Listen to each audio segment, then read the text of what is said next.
Hello friends, welcome to my small blog. আর আজ আমি ট্রান্সমিশন করে চললাম বারোদল দেখতে। আমি যেতে না যেতেই মেলার কারেন্ট চলে গেছিলো আমায় দেখে।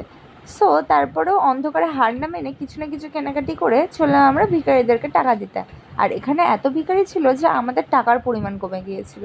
তো ভিখারিদের কিছুক্ষণ টাকা দেওয়ার পর তারপরে আমরা চলে গেছিলাম গ্রিন হাউসের দিকে।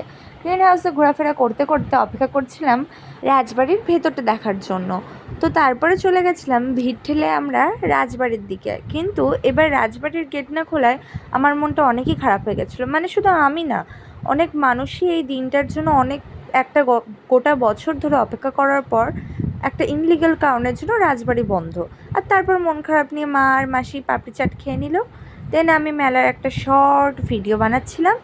এই মেলাটা গোটা 1 মাস থাকবে, সো আপনারাও তাড়াতাড়ি যেতে পারেন। দিয়ে আমিও মোমো আইসক্রিম খেয়ে বাড়ির দিকে চললাম। ভালো লাগলে লাইক অ্যান্ড সাবস্ক্রাইব।